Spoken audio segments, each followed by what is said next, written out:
semuanya memuji dan bersuka cita. Mari kita semua katakan Amin.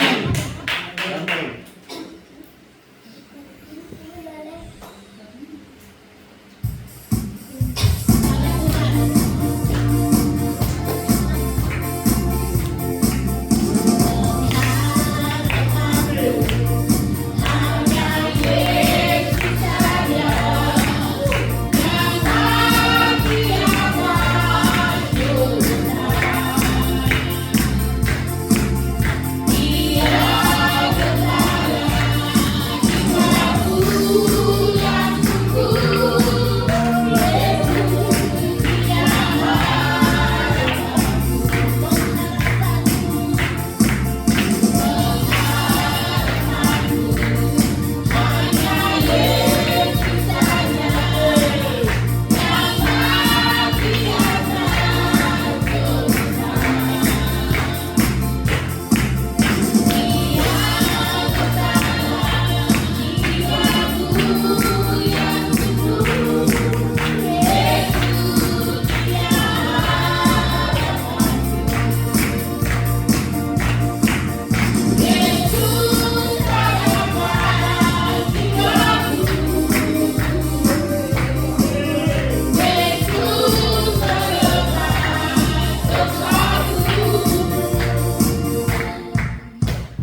Pribadi Roh Kudus untuk menuntun kami, memberi kami penjelasan, memberi kami pengertian, hikmat dan marifat-Mu turun atas umat-Mu dan kami semua, Tuhan. Terima kasih Bapa bagi kami semua. Kebenaran akan menguatkan dan menundukkan kami untuk terus berjalan menghadapi berbagai persoalan hidup. Kami percaya bersama firman kami akan menjadi kemenangan. Bersama Yesus kami akan memperoleh kuasa yang kuat untuk menghadapi pencobaan. Terima kasih Bapa. Berbicaralah bagi kami, hati kami telah siap.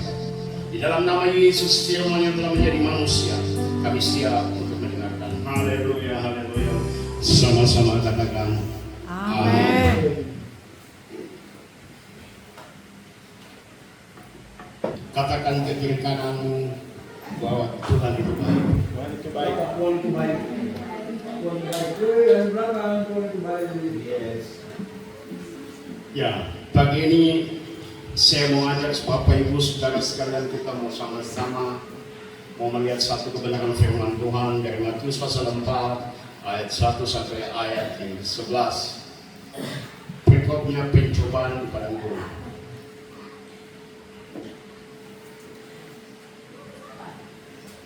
Saya mau dalam pembacaan kita sama-sama berinteraksi. Oleh karena itu, saya akan membacakan ayat yang pertama, Bapak Ibu ayat yang berikutnya sampai selesai sama-sama ayat yang ke-11. Kita mulai, sudah siap? Amin. Baik. Berikutnya pencobaan di padang gurun. Maka Yesus dibawa oleh Roh ke padang gurun untuk dicobai iblis. Dan setelah berpuasa 40 hari dan 40 malam, akhirnya lapar lagi. Lalu datanglah si pencoba itu dan berkata kepadanya, jika engkau anak Allah, perintahkanlah supaya batu ini menjadi roti. Tapi Yesus menjawab, ada ditulis, manusia itu bukan dari roti saja, tetapi dari pikiran yang dibuat dari mulut Allah. Kemudian iblis membawanya ke kota suci dan menempatkan dia di hubungan bait Allah. Lalu berkata kepadanya, jika engkau anak Allah, jatuhkanlah dirimu ke bawah, sebab ada tertulis mengenai Kau, Dia akan menurunkan malaikat-malaikatnya, dan mereka akan menentang Kau di atas tangannya, supaya kakimu jangan terangkut kepada batu. Yesus berkata kepadanya, ada tertulis, jangan engkau mencobai Tuhan Allahmu.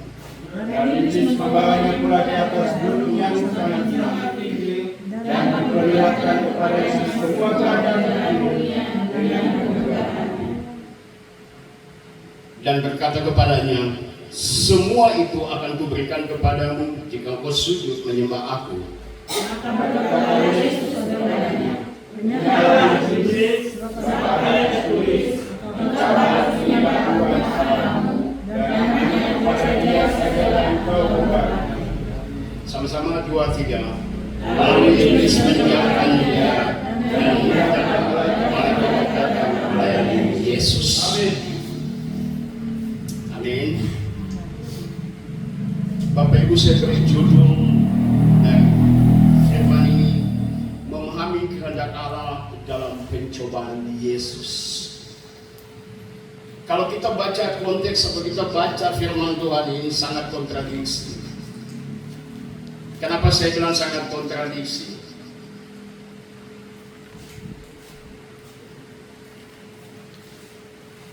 Iblis mengenal Tuhan tidak? Dia kenal. Iblis tahu dia adalah Allah, betul? Tapi hari ini kita mulai firman, saya lihat agak lucu dan aneh. Saya mau katakan begini, iblis ini terlalu bodoh. Kenapa bodoh? Saudara, dia datang sama Tuhan dan dia mau coba Tuhan. Alkitab katakan ayat pertama, maka Yesus dibawa oleh Roh ke padang gurun untuk dicobai iblis. Apa yang sedang dialami oleh Yesus adalah sebuah pencobaan. Kita mau belajar tentang pencobaan dan yang dikehendaki oleh Tuhan. Kenapa Tuhan mengizinkan Yesus dicobai? Kita melihat perspektif ini dalam pemahaman ilahi, dalam pemahaman Tuhan. Saudara, saya mau beritahu, firman ini sering dipakai oleh banyak atau oleh dipakai oleh agama di seberang kita. Mereka katakan, kok Allah kok bisa dicobai? Ya, Pak. Yohanes 1 ayat 1 sampai 2 dan 3 bisa dikatakan pada mulanya firman. Firman itu bersama-sama dengan Allah. Saudara, kita tidak lihat waktu Yesus datang ke dunia ini, dia datang sebagai manusia, mewujudkan dirinya menjadi manusia untuk menyampaikan pesan Allah, untuk menyampaikan kebenaran Allah untuk hidup kita.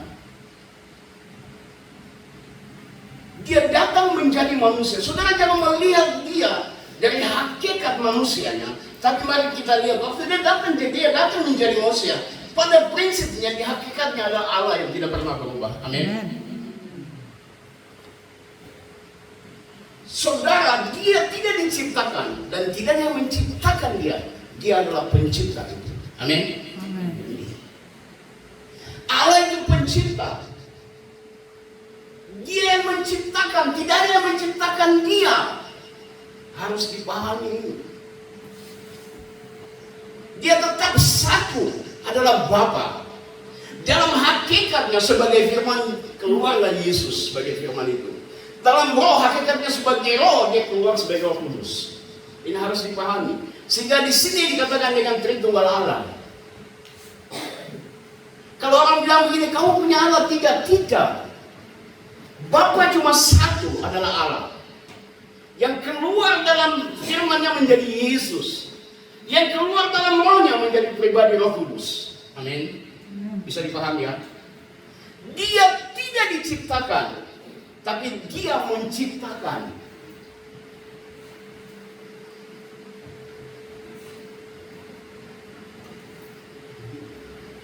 Mari kita lihat ayat yang keempat. Ada beberapa alasan penting yang kita mau belajar di pencobaan yang dialami oleh Yesus bagi hidup kita. Ada 3 alasan penting. Kita baca ayat yang keempat. Sama-sama. Tetapi Yesus menjawab, ada tertulis, manusia itu bukan dari roti saja, tetapi dari setiap firman yang keluar dari mulut Allah. Waktu Yesus berpuasa 40 hari, dalam kondisi yang sudah sangat lemah, dalam kondisi yang sangat tidak berdaya, yang dibawa oleh iblis untuk dicobai. Saya mau beritahu saudara, yang dicoba adalah hakikat manusianya, bukan Allahnya. Jadi saudara jangan bingung.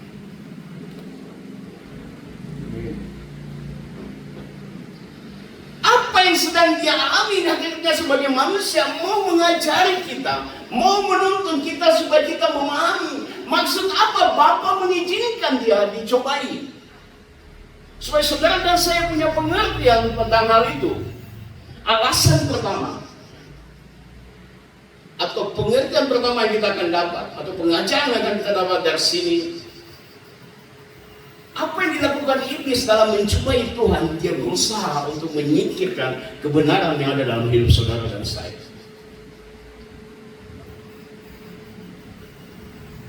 Yesus saja dia dicobai, berarti saudara dan saya juga pasti dicobai. Amin. Tapi saudara dan saya dicobai adalah untuk menyingkirkan kebenaran yang ada dalam hidup saudara dan saya. Kalau saudara punya firman, kuat dengan firman, menghidupkan firman, maka iblis tidak punya celah untuk menjatuhkan engkau. Maka Yesus mengajari saudara dan saya bahwa saya dicobai supaya kamu belajar dari saya.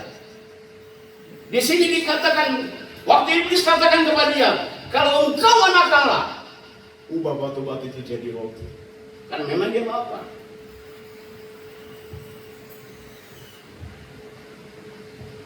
Dia bisa menjamah bagian jasmani, tapi bagian rohani tidak bisa. Waktu dia minta kepada Yesus, kalau engkau anak Allah, ubahlah batu-batu itu menjadi roti. Apa jawab Yesus? Dalam ayat keempat di sana Ibrani, ada tertulis, manusia hidup bukan dari roti saja, tetapi dari setiap firman yang keluar dari mulut Allah.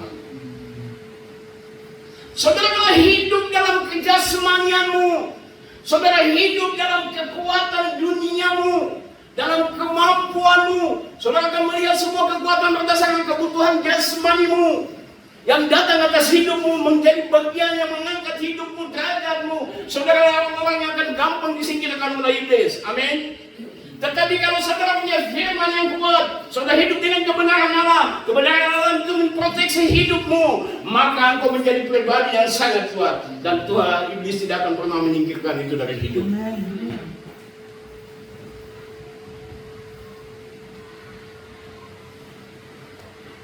Jawabannya, ketika engkau punya kehidupan rohani yang baik, jawabannya, engkau punya makanan rohani yang setiap hari engkau nikmati adalah firman itu. Amin. Maka jawab Yesus, manusia tidak hidup dari roti saja, tapi dari setiap firman yang keluar dari mulut Allah. Saudara, saya memberitahu Anda, orang yang telah dipilih Allah, Anda harus hidup dalam kehidupan yang memiliki kehidupan ilahi Allah, yaitu firman yang hidup. Amin.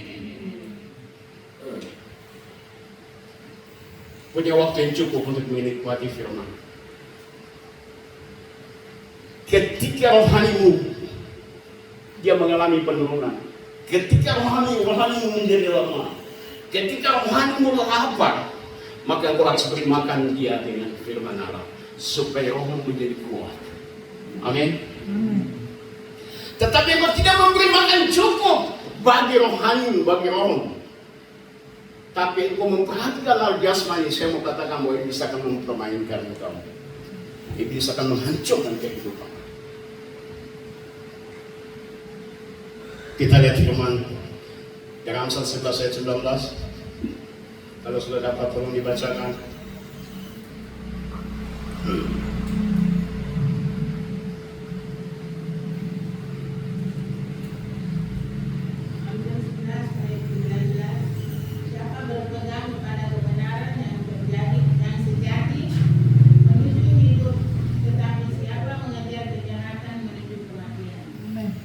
Saudara pegang kebenaran itu akan menghidupkan engkau. Hiduplah di dalam kebenaran firman Allah, supaya saudara kuat dan tidak mungkin diobok-obok sama iblis.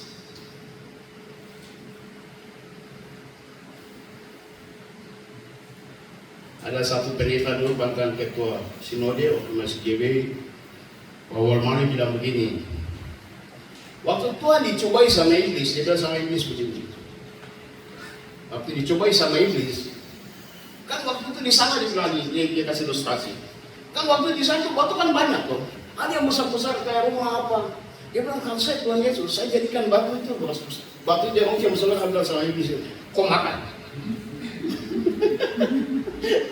Ini Paul Mari bilang, saya bikin batu jadi macam bahasa iblis, kau makan sekarang. Kau bilang saya bikin. Saya mau beritahu saudara bahwa apakah Tuhan mampu untuk melakukan itu? Mampu saudara, karena dia Allah. Amin. Tapi dia tidak tunduk pada kehendak dunia ini. Dia tidak tunduk pada kemauan dunia ini, tapi dia tunduk pada kehendak Bapa. Amin. Saudara pun ketika dicobai oleh iblis, saudara tidak boleh tunduk kepada dia, tapi saudara tunduk kepada Allah yang punya firman yang hidup itu. Amin. Beri kemuliaan untuk Tuhan dulu. Bagian kedua, untuk apa Yesus dicobai?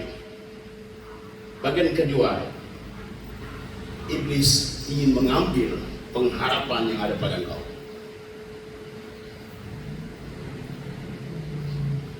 Iblis ingin mengambil pengharapan yang ada pada engkau. Waktu kita mulai bangun hidup kita meletakkan seluruh pengharapan kita kepada Tuhan. Setiap persoalan hidup yang kita hadapi, kita pasti bilang, Tuhan tolonglah saya dalam keadaan seperti ini. Kenapa? Apa yang saudara buat, apa yang saudara minta, karena sudah tahu bahwa pengharapan ada dalam Yesus. Amin. Tapi iblis datang sama Tuhan, sama Yesus ingin mencobai. Kita lihat di ayat yang ke-7. Saya mulai dari ayat yang ke-6. Lalu berkata kepadanya, jika engkau anak Allah, ini iblis yang bilang, jika engkau anak Allah, jatuhkanlah dirimu ke bawah, sebab ada tertulis mengenai engkau, ia akan memerintahkan malaikat-malaikatnya dan mereka akan menantang engkau di atas tangannya, supaya kakimu jangan terangkut kepada batu. Jadi iblis bawa Tuhan di tempat yang tinggi, di bait suci, kemudian dia bilang begini, jatuhkanlah dirimu, sebab ada tertulis.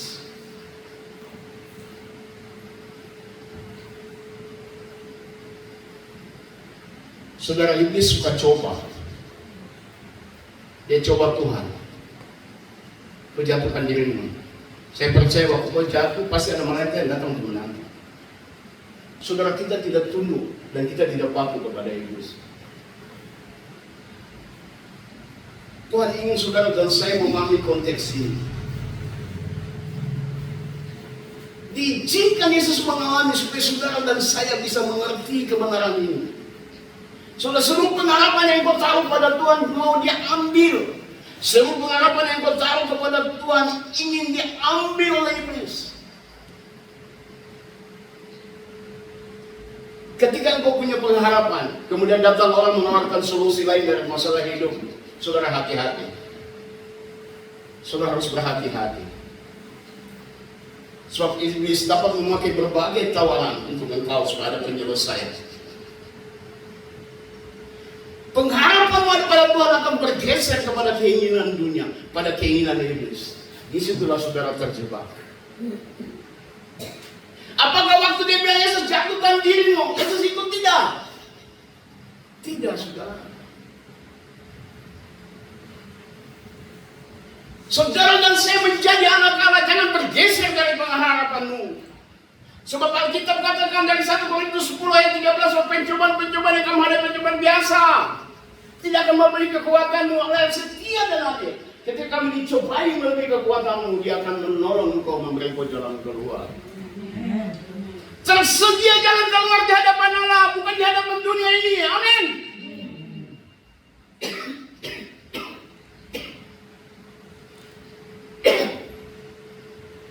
Kadang-kadang kita dalam kondisi yang terhimpit. Kadang-kadang kita tidak berdaya, kita mulai cari solusi-solusi. Padahal kita notabene dikatakan orang-orang yang selalu datang beribadah, orang-orang yang selalu memuji dan menyembah Allah, oleh orang-orang yang selalu bersuka cita dan memiliki damai sejahtera Allah. Tapi waktu keadaan terpuruk itu datang, kadang-kadang kita berpikir bagaimana cari solusinya. Saya perlu siapa yang akan membantu saya? Saudara, saya mau beritahu, ketika hari itu datang, bagian pertama yang kau buat, kau harus datang duduk di bawah kaki Tuhan dan menyampaikan apa yang menjadi masalah. Maka kau akan melihat bagaimana solusi diberikan oleh Tuhan kepadamu. Oleh karena itu Tuhan minta letakkan pengharapanmu kepada Dia. Jangan bergeser dari pengharapan itu. Sebab pengharapan yang kau taruh kepada Tuhan tidak akan mengecewakan engkau. Amin. Tapi kalau kau letakkan kepada manusia atau kepada dunia ini, kau pasti suatu waktu mengecewakan. Apa yang dibangun oleh dunia ini atas hidup adalah instan sementara.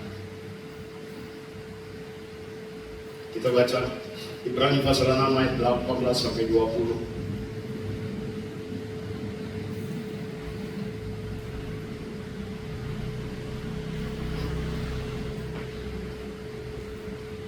Lalu dibacakan Ibrani 6 ayat 18, supaya oleh dua kenyataan yang tidak berubah-ubah tentang mungkin berdusta. Kita yang mencari perlindungan, peroleh dorongan yang kuat untuk menjangkau pengharapan yang berlaku di depan kita. Pengharapan itu adalah saung yang kuat dan amin bagi jiwa kita yang telah dilakukan sampai ke belakang akhir. Di mana Yesus telah masuk sebagai perintis bagi kita ketika ia menurut peraturan Melkisedek menjadi imam besar sampai selama-lamanya. Saudara, pengharapan yang kau letakkan pada Tuhan menjadi sebuah saung yang aman, menjadi bagian yang paling aman atas hidup. Iblis mencobai Tuhan. Apa kata Tuhan? Saudara lihat di sana ditulis. Dalam apa yang ditawarkan Tuhan, Iblis kemudian Tuhan Yesus menjawab dalam ayat yang ke-7. Yesus berkata kepadanya, ada pula tertulis, jangan engkau mencobai Tuhanmu. Saudara ada persoalan, ada masalah, jangan coba-coba cari cara lain. Waktu saudara keluar dari pengharapan itu, itulah bagian setan datang akan mencobai engkau. Tuhan tidak pernah mencoba saudara dan saya.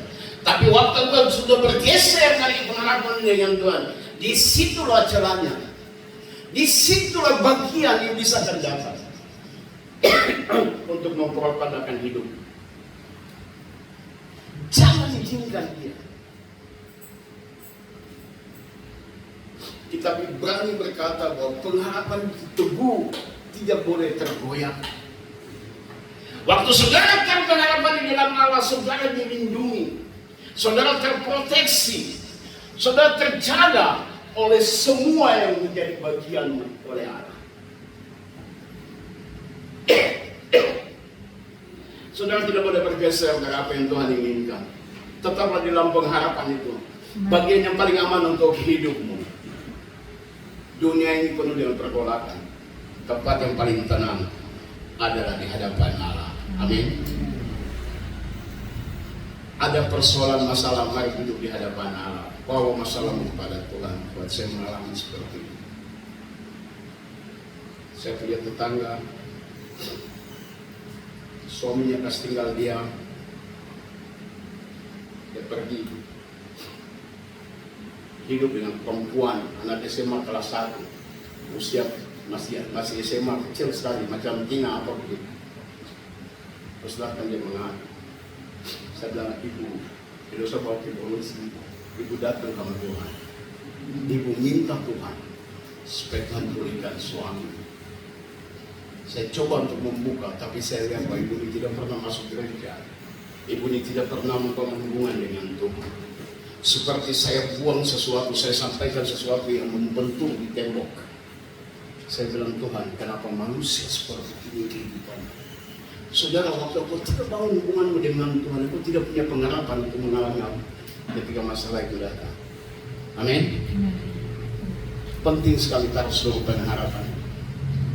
Apa yang kau lakukan dalam pengharapan yang kau harus berkata kepada Tuhan, Tuhan saya tidak mampu. Tuhan saya bukan siapa-siapa. Tuhan saya debu dan tanah, saya tidak bisa menghadapi semua persoalan hidup di bumi ini. Bahkan dalam kehidupan rumah tangga saya pun saya tidak bisa lakukan, Tuhan. Saya butuh Engkau, ada kekuatan. Saya menaruh seluruh pengharapan saya kepada Engkau untuk dapat menolong saya, untuk dapat memberikan saya jalan keluar yang terbaik menurut kasih karunia.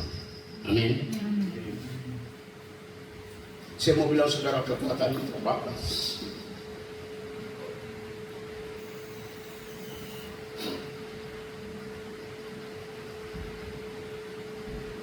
Kadang-kadang Tuhan juga susah dan sedih ya, ketika saudara dan saya meninggalkan dia, ketika saudara dan saya tidak menanggalkan dia, ketika saudara dan saya tidak melihat bahwa dia adalah kekuatan utama yang harus membangun hidup. Poin terakhir, poin ketiga, untuk apa Tuhan mengizinkan Yesus dicobai sebagai hakikat manusia? Poin ketiga,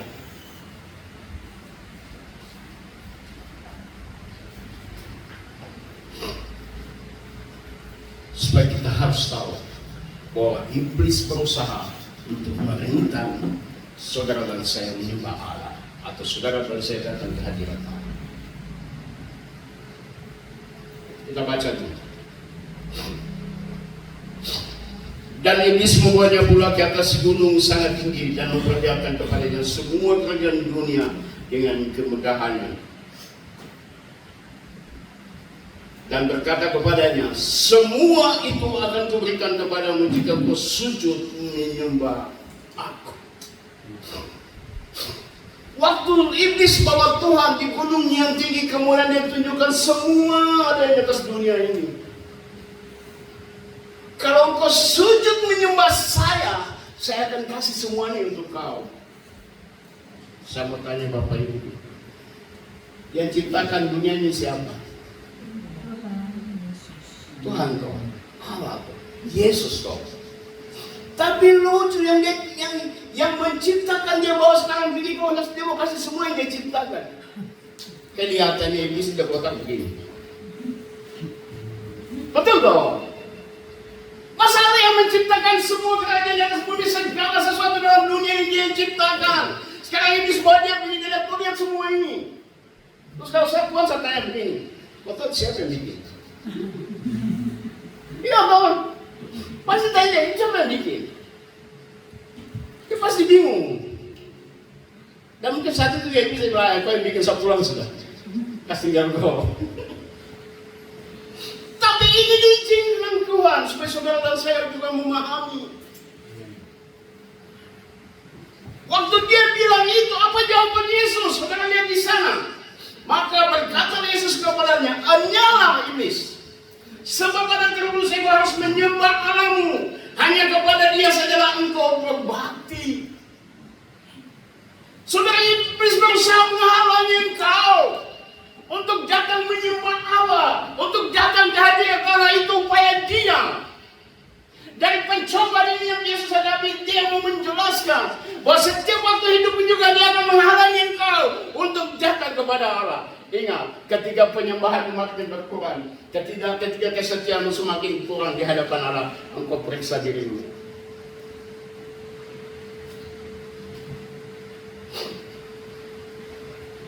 Saya baru 1 minggu yang lalu, saya tidak begitu setia. Hanya saya berdoa, saya tidak menyembah terlalu lama.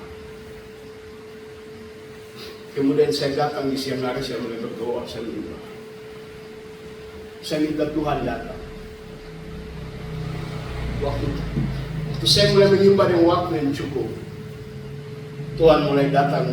Kemudian dia beritahu saya begini, kalau engkau sibuk untuk dunia, iblis dia akan menaruh rintangan di jalanmu untuk menyembah aku. Saudara, hati-hati.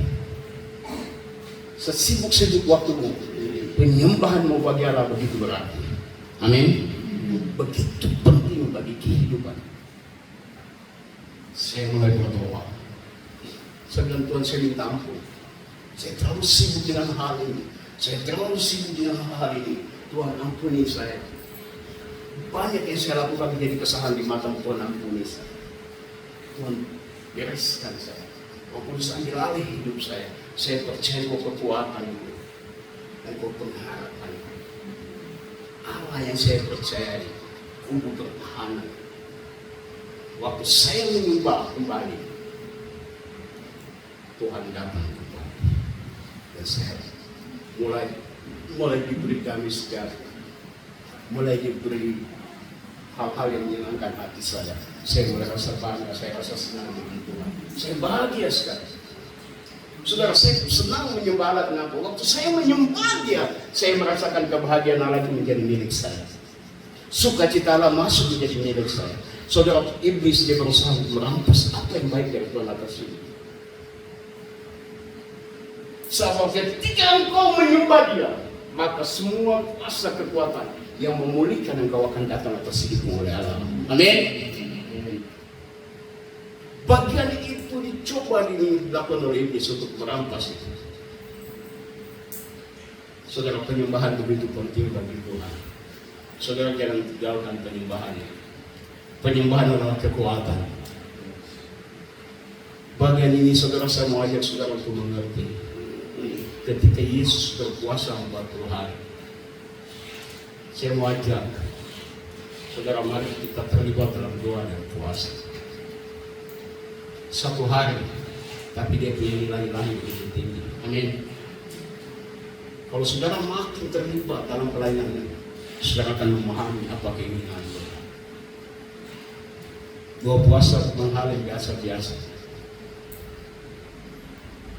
Dia berkualitas ilahi. Dia punya nilai ilahi yang tinggi. Waktu Yesus berpuasa, maka iblis tidak dapat menjatuhkan dia. Iblis tidak dapat mencobai dia.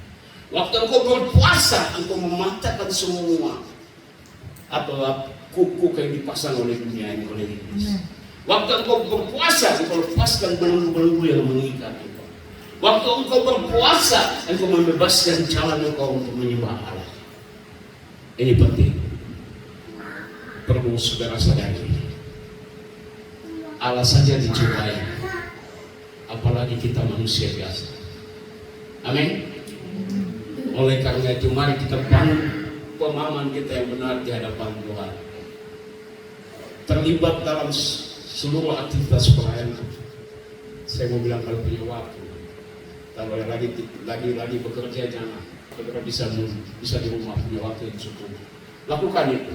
Yang penting hubungan dengan Tuhan begitu baik supaya engkau tidak mudah dicobai. Saya percaya Tuhan Yesus tidak bisa dicobai dan dia tidak akan pernah kalah. Tapi bagi saudara dan saya, karena kita adalah manusia, kita banyak punya kelemahan, kita punya banyak celah untuk bisa iblis mempengaruhi kita. Amin. Mari kita sama-sama berjalan dalam apa yang Tuhan kehendaki. Saya percaya terjadi bukan hanya seperti ini, tapi di masa depan, waktu-waktu yang akan Tuhan makin menyempurnakan pelayanan ini. Apa yang saudara lihat hari ini penuh dengan keterbatasan, saudara jangan cemas. Sebab pengharapan yang saudara dan saya letakkan kepada Tuhan tidak pernah akan kecewa, tidak pernah akan mengecewakan kita. Tuhan tidak pernah berikan apa yang Dia taruh dalam hidup saudara dan saya menjadi bagian. Mari kita sama-sama membangun gereja ini untuk kemuliaan Allah. Mari kita bangun gereja ini bersama-sama untuk memenangkan jiwa-jiwa bagi Tuhan. Amin. Sekali lagi beri kemuliaan untuk Tuhan. Ini firman yang bisa saya bagikan. Kiranya Tuhan yang punya firman ini dapat menumbuhkan dalam iman kita saudara dan saya dalam terus mengiringi Tuhan. Tuhan memberkati.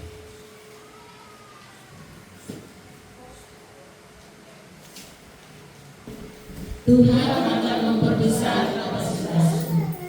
Kekayaan bangsa-bangsa akan mengejar-ngejar padamu. Tidak ada pintu yang tertutup bagimu. Segala kuasa dan kemuliaan akan menjadi milikmu. Tidak ada kuasa kegelapan yang bisa menghentikanmu. Tuhan selalu menyertai pekerjaan tanganmu. Apa saja yang aku kerjakan selalu berhasil. Aku akan mengembangkan bangsa-bangsa.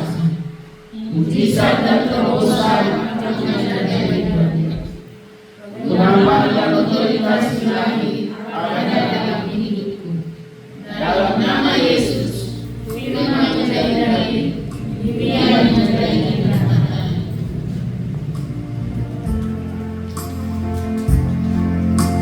Syukur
antara bagian yang kau percayakan bagi kami untuk kami lakukan, kebenaran firman menjadi kekuatan bagi kami.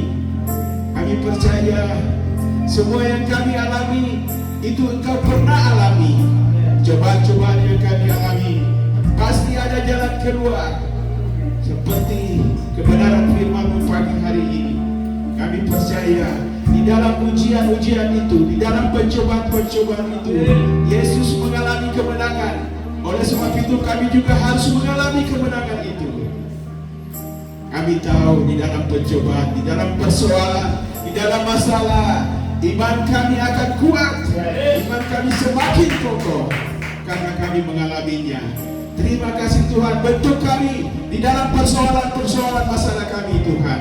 Bentuk iman kami di dalam ujian persoalan kami yang hadapi. Kami tidak gentar, kami tidak takut, karena Engkau pernah mengalaminya dan Engkau menang. Kami pun akan mengalami kemenangan itu. Terima kasih Bapa, terima kasih Yesus, terima kasih untuk kebenaran firman-Mu pagi ini. Kau mengingatkan kami untuk kami tetap kuat di dalam Engkau. Kami tidak gampang, tidak segampang untuk diombang-ambing oleh kuasa-kuasa kegelapan. Tidak segampang untuk mereka membuat kami jatuh. Apapun yang terjadi, persoalan-persoalan apapun itu melalui anak-anak kami, itu melalui saudara kami, itu melalui istri kami, itu melalui suami kami. Semua yang datang, kami mau katakan bahwa ada tertulis, Kau tidak bisa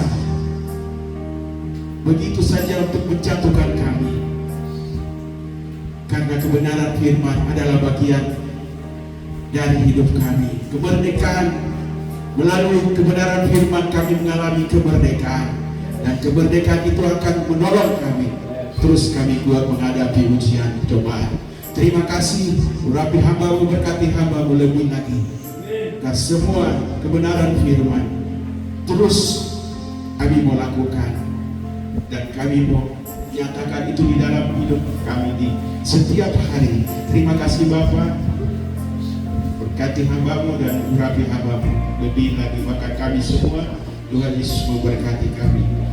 Terima kasih Bapa, kami berdoa, hamba berdoa untuk semua aktivitas kami sepanjang minggu berjalan. Tuhan menyertai, Tuhan menjaga Eva, bahkan rencana doa semalaman. Tuhan menolong kami untuk kami boleh menyelenggarakannya, boleh melaksanakannya.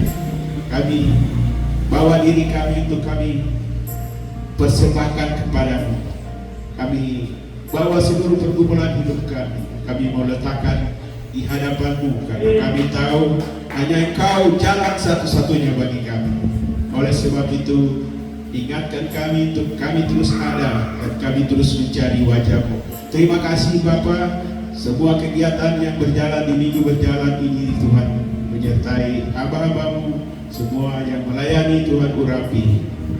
Terima kasih Bapa,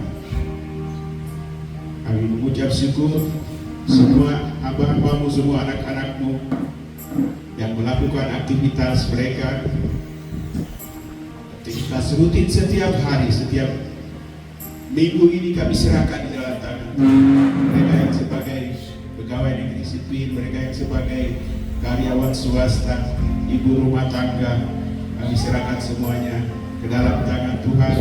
Tuhan jaga, lindungi, proteksi kami sepanjang minggu.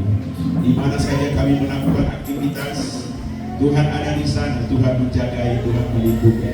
Terima kasih agar semuanya kami boleh mengucap syukur di dalam semua hal yang terjadi bagi hidup kami. Terima kasih Bapa, kami juga berdoa menyerahkan bangsa dan negara kami Indonesia ke dalam tangan Tuhan. Biarlah bangsa ini ada di dalam kontrol Tuhan. Biarlah bangsa ini dibawa ke arah kebenaran firman. Urapi, berkati para pemimpin-pemimpin bangsa. Biarlah mereka hidup takut akan Tuhan, dan semua yang mereka kerjakan, semua yang mereka rancangkan itu bukan berasal dari diri mereka, tapi berasal dari Tuhan. Terima kasih urapi para pemimpin kami, berkati para pemimpin. Kami juga berdoa untuk gereja-gerejamu, seluruh sinode yang ada di tanah Papua, bahkan di Indonesia. Tuhan memberkati seluruh bangsa kami, memberkati seluruh hamba-hambamu, agar mereka terus kuat di dalam Engkau, mereka terus mau melayani Engkau sampai Kau datang. Terima kasih Bapa. Keadaan Papua kami serahkan di dalam tangan Tuhan. Tuhan menjaga, menolong kami.